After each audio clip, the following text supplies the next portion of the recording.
Greetings from Disneyland Tokyo. Oh my god. Welcome to Tokyo Disneyland. We came here in October 2024. Spooky season, full magic mode, and this day was honestly a dream. From iconic rides to viral snacks to moments that had me fangirling in public. This was one of the most magical days of our entire trip. But it's now 2025. I've been trying to edit this video for so damn long. I'm not even the same person anymore. I've lost about 13 to 14 kilos, recomped my entire body, my face looks different, and my editing patience is hanging by a thread. And to make things more ridiculous, I just came back from my second trip to Japan. So yeah, this vlog, she's going out now or never. So whether you're planning your own Tokyo Disney trip or just here for the vibes or want the full breakdown of how to use the app, book rides, and eat your way through the park, this is for you. Expect Halloween chaos, spooky music, unhinged reactions, and me losing it over a man playing the piano like it was his final performance on Earth. Let's finally unlock the magic 1 year later, but worth the wait.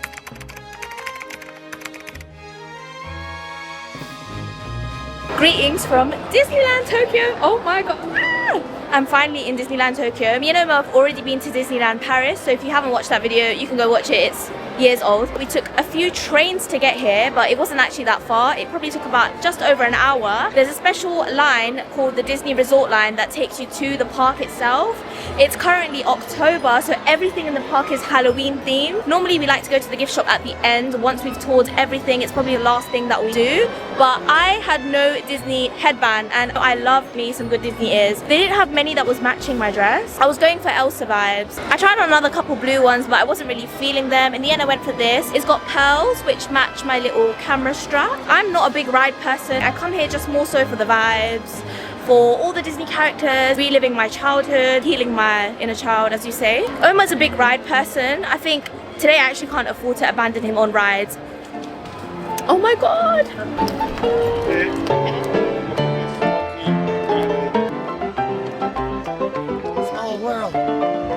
There was a piano guy called Steven from Canada. He told me to come and take a picture with him. He's so cute. He was so good. He had a little spooky ending to his piano piece. While I was out here getting emotionally derailed by piano guy, Omar was being productive and booked us our first ride, Splash Mountain. So Omar, what ride have you booked for me? Apparently it's a water ride. We booked Monsters Inc. Hide and Go Seek, Okay. which is around about 6 o'clock. Booking right now is Splash Mountain. That one is at the 65-minute wait ride.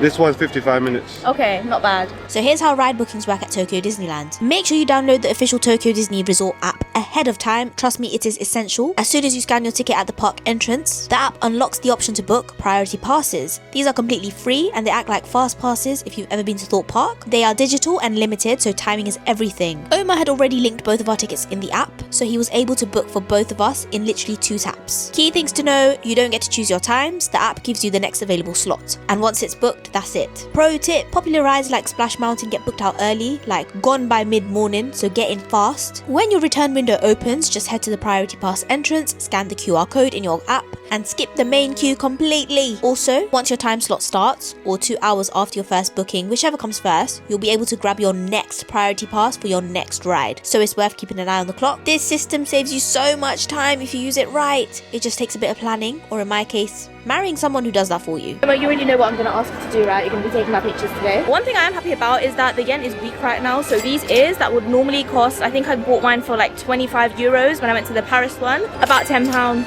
Oh my god, I should have bought like 6. Anyways, look at the castle behind me. The castle. I'm gonna use Omar as my photographer. Gotta make him useful somehow.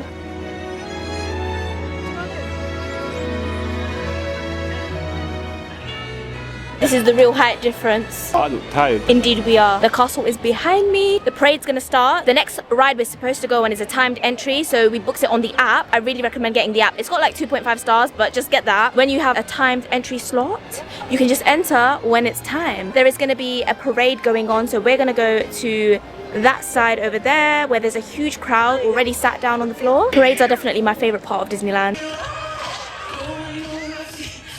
The parade has started behind me. It goes all the way around the park and we get to see the last part of the parade. So far, we've come across Tinkerbell from Peter Pan, Moana. We've come across Up, Tangled. So we've seen Rapunzel. There's a whole Mickey float behind me right now. What's the one with the skeleton, the Day of the Dead? Skeleton guy I couldn't remember, he's from Coco. Ernesto de la Cruz. Even though we were stood towards the end of the route, the crowds were still wild. Like, I'm talking, people were sat on the floor in rows, umbrellas out. I was fully out here doing core activation exercises just to see over the sea of people. Top tip: check parade times on the app early. If you care about the view, claim a spot at least 30 to 60 minutes before. Otherwise, someone's toddler is 100% going on shoulders right in front of you. Even with the crowd chaos, the parade was so worth it. Tokyo Disney does not play around when it comes to entertainment. When watching the parade, it started raining so heavily. I was personally getting shelter under random people's umbrellas. There was Up, there was Baymax, The Incredibles. Me and Omar got a thing about The Incredibles. I think that's pretty much our first date film. The last float that we saw, there was Goofy, there was Donald Duck, Daisy Duck. Her name's Daisy Duck, right? The woman. It ended just in time. The last 5 minutes were dreadful. Let's see what we can do. Let's just Go with the flow. Go with the flow, literally. Just water. Our timed entry slot is 1:15. We have 15 minutes to get there. So we basically need to get there now. I feel a bit stressed out. They might not even let us on the rides because of the rain. It's pouring. Dumbo Elephant is running, which is a good sign. Are we going to go on that, by the way? I want to go on it. I like teacup kind of rides. I don't know. We're sheltered under this giant umbrella. But with the way that things are going, I don't know if I want to go on a water ride. I am absolutely drenched right now.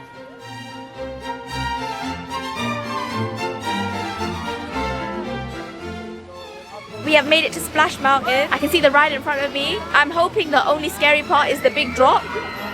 It is. I'm looking forward to that, to be fair, because they're going to take a little picture. Although I'll be dying internally and screaming, I'll be like, it's so cute. Every time one of the boats comes down, all the people that are sat inside wave at us. I love that. Oh, I'm hearing the screams though. That's not looking too cute, right? I'm a bit faint-hearted. It says don't go on if you've got heart problems. I think right now I'm having one. First ride of the day, Splash Mountain. And of course, the moment we got inside the log, it started chucking it down. Full on torrential rain. Yeah, it's cute, it's a water ride, but we're getting wet from above and below. What? But the ride itself was absolutely adorable. There were lots of animatronics, music, forest creatures, and then boom, of course you get the drop. I'm shaking in my boots. Top tip, bring a poncho or don't. Either way, embrace the drowned rat aesthetic because you will not come out dry. After that emotional experience, we needed to calm down a little, so we hopped on the Mark Twain riverboat. So I'm on the Mark Twain riverboat now. We ordered food at That boat horn kept blaring like we had somewhere urgent to be. We're going 2 miles per hour. We're on Mark Twain's riverboat right now. A horn keeps going off, so I have to keep pausing and... Kept going off every second like it was trying to wake up everyone in Disneyland. There was no booking required for this, you just hop on and float. One thing I'm finding so cute here is that everyone's like waving whenever they see the boat go by or whenever they just see any person on another ride. So I'm just waving back at everyone. I think there's going to be a rainbow because the sun is out right now and it's also raining. As we go past on this river cruise, they're actually saying things in Japanese that we can look out for. It's such a shame we don't understand Japanese. But Thunder Mountain over there, which we sat on when we went to Disneyland Paris. So yeah, I can't wait to have our first official meal at the park. We're gonna go to Captain Hook's galley to collect our pizza. We got seafood pizza because there's not really any like halal food options in the park. Omar's not gonna be settling for vegetarian, so we gotta get like some protein in. We're collecting it at 2:15.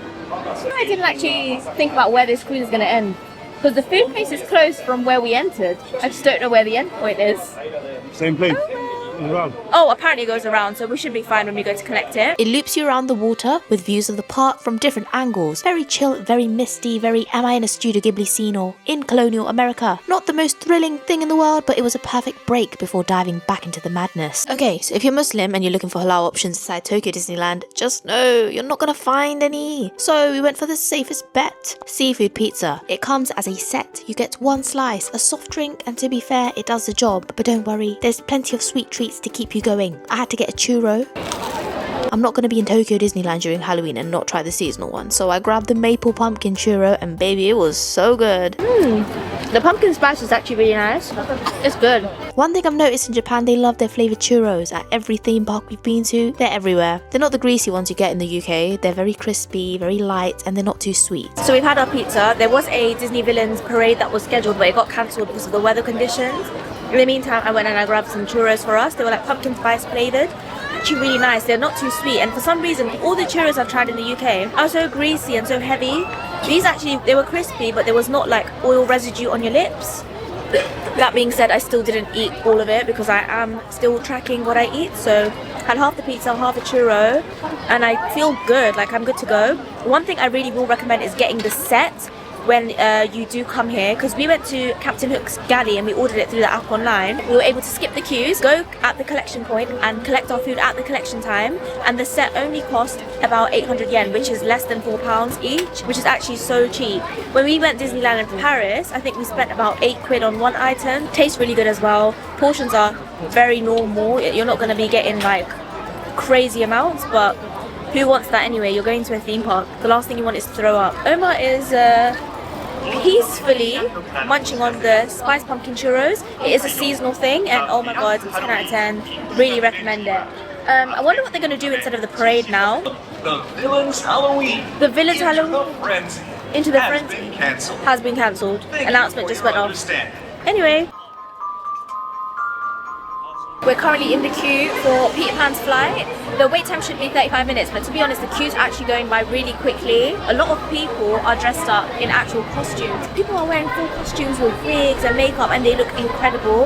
And it's actually making me feel underdressed. I wish we had more of that culture in London. Why can't we have this in London, Omar? I'm so happy. I saw someone dressed as like Belle from Beauty and the Beast, Cinderella. I was born in the wrong country. I'm so glad we didn't skip Peter Pan's flight. When we went in 2024, it had just reopened after 4 refurbishments, so we got the glowed up version. Once you're on the ride, you're floating in this tiny little pirate ship, flying over glowing scenes of London Bridge, Big Ben, these little twinkling rooftops. The colours were vibrant, the lighting was dreamy, and even the animatronics felt upgraded. It was given full-on storybook vibes. It's definitely not a thrill ride, it's not fast, but even if you're an adrenaline junkie, you would absolutely enjoy this. It's more of a peaceful vibe, but it's very detailed and it feels so enchanting, even despite being fully soaked from the rain. I came off smiling like I lived inside a bedtime story. We're now lining up for Dumbo. We went on Dumbo when we went to Disneyland Paris. It was like a little teacup kind of vibe ride. But oh my god, Peter Pan's flight. It was the cutest ride ever. It was so worth the wait. We had like a little view of London. There was a London Bridge. We saw Big Ben. Oh my god. I wish I was a fairy. It was very short though. I'd probably say it lasted like what? 2 minutes? 2 minutes. But it was worth it. It was a beautiful ride. Oh, magical. It also made the time go by quickly because it was raining, and by the time the ride ended, it's actually not raining anymore, so now we can go on Dumbo. Okay, so this next clip, yeah, I don't even know why I filmed it for that long. It's just Dumbo spinning and spinning and spinning. No face, just vibes. But to be fair, the queue was super short and it was right next to our next ride, so we had time to kill and thought, why not? Plus, I love teacup style rides. They're very chill, they spin, they're cute, and that's it. That's the segment. Before we made our way to Beauty and the Beast, we ended up queuing for Haunted Mansion Holiday Nightmare, which, yes, is exactly the way it sounds. It's their Halloween remix of the classic Haunted Mansion ride, but the theme is The Nightmare Before Christmas. The whole queue was already a vibe. They had pumpkins glowing, spooky little details everywhere, and kind of eerie music that makes you feel like you're in a Tim Burton film. We're currently lining up for Haunted Mansion. The wait time is 100 minutes. We've only done about 25 minutes right now, and I'm feeling so freaking tired. We are 8 hours forward now, but in the UK, they are 8 hours behind. Lord save me. We got Disney Sea tomorrow as well. Kill me. While I was low-key spiraling about being stuck in another time zone, it had just hit 8:35 AM UK time, which made me realise I had basically pulled an all-nighter. In a theme park in Tokyo, it was giving fever dream, like I had been wandering through creepy music, carved pumpkins and gothic tombstones all night. The rain kept pelting down every half an hour. We were soaked, jet-lagged and still nowhere near the front. The skies were getting darker, the energy was getting weirder, and honestly I couldn't tell if I was at Disneyland or stuck in a Halloween simulation with no exit. I'm literally holding a light above my face right now because of how dark it is. We have just made it past the entrance and we've now entered the haunted house building. It's not scary, it's more haunted but whimsical. And honestly, if you're a Nightmare Before Christmas fan, then this one is a must. Tokyo Disneyland is actually not the only Disney park where they keep this version running from Halloween into Christmas. Inside, you ride through a gothic Christmas dream. There's Jack Skellington, Sally, presents that are probably cursed, and lots of glowing decorations. It's dark, dramatic, festive in the weirdest way. It was the perfect prelude before our next ride, because what came next actually blew me away.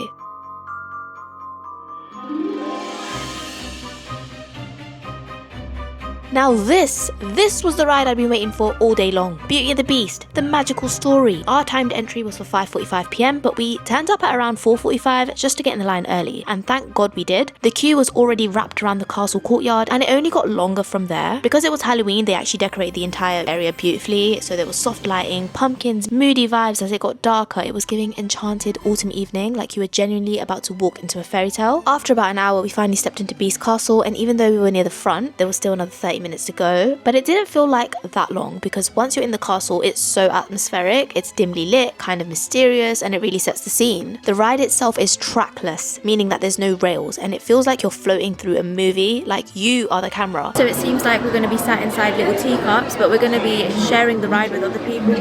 I don't know if I'll be able to film, but I'll do what. You sit in these little magical teacups that spin and glide and move with the music, and each room is a different part of the film. The animatronics are some of the most lifelike ones I've ever seen, and the lighting and the way that the music swells, the transformation of beasts, everything chef's kiss. And I get it, people always hype up this ride, but now I know why. My favourite part was the ballroom scene. Oh my god, breathtaking. It was genuinely magical from start to finish, and out of everything we went on, this was my favourite ride hands down, no competition.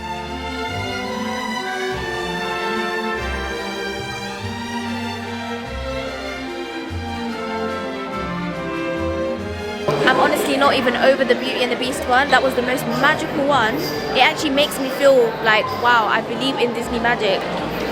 I think I need to recover from that. It was enchanting. The next ride we're going on is the Monsters Inc. Ride and Go Seek, which Omar also got the advance tickets for. I was clearly still emotionally hungover from Beauty and the Beast. Thanks to Fast Track, we walked straight onto Monsters Inc. Ride and Go Seek without any wait time. The concept is super cute. You're in a little moving cart holding a torch, and the goal is to tag the monsters hiding throughout Monstropolis by shining your light on them. It's kind of like laser tag, so you glide through the Monsters Inc. factory floor, back alleyways, Boo's bedroom, and it's designed so kids can feel like they're the ones chasing down the monsters themselves. If I'm real, I had no idea what I was doing. I flashed the same monster like 5 times and nothing happened. Since there's no scoreboard or feedback, I was a bit confused. Impact wise, coming straight off Beauty and the Beast, just know it won't hit the same. So if you love Monsters Inc. or you've got little ones with you, it is worth doing. Otherwise, you could skip it if you're tight on time. Did you know the Happy Ride with Baymax is exclusive to Tokyo Disneyland? Yeah, it's the only Disney park in the world that has it. Now, here's where it gets even more wild. This ride has a cult following, and I don't say that lightly. Omar was telling me, well, he sent me this TikTok literally months ago, so I know about it,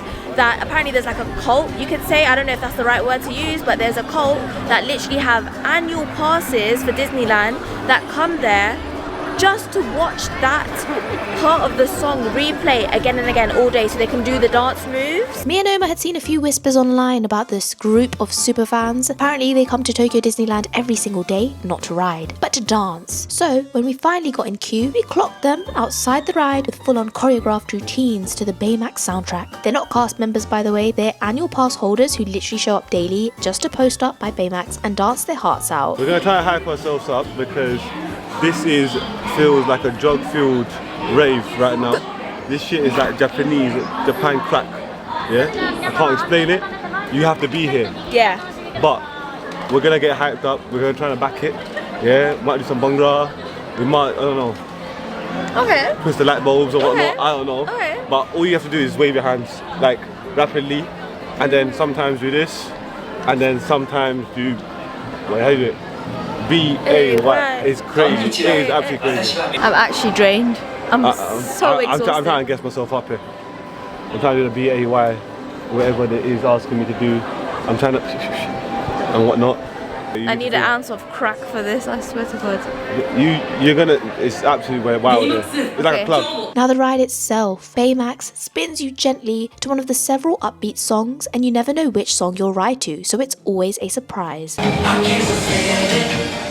Oh, this is a calm one. It's smooth, bouncy, super playful, and I can't lie, we were grinning like absolute kids the whole time.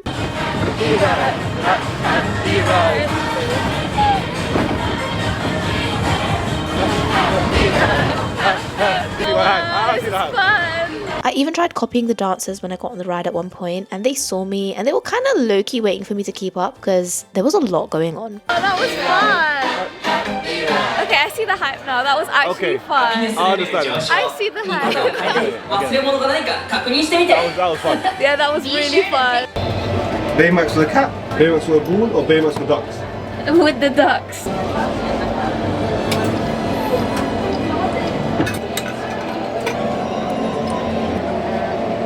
And of course, we couldn't leave without the light show. It is 8:08 p.m. The light show is going to begin at 8:15. So I'm literally walking as fast as I can to get to Sleeping Beauty's castle because I really don't want to miss the light show. That's actually my favourite part. Quick, quick, quick. We have 3 minutes until the show starts for us to find a good spot. I remember last time in Paris, it was literally hailing down with hailstones. 僕の祈りにお答えください。知りたいんです。僕は誰で This part of the night always gets me. Everyone's huddled under umbrellas, the sky's glowing with fireworks, the castle is lit up like a fairy tale. You forget everything else for a minute, and it's not just a show, it's just a whole feeling.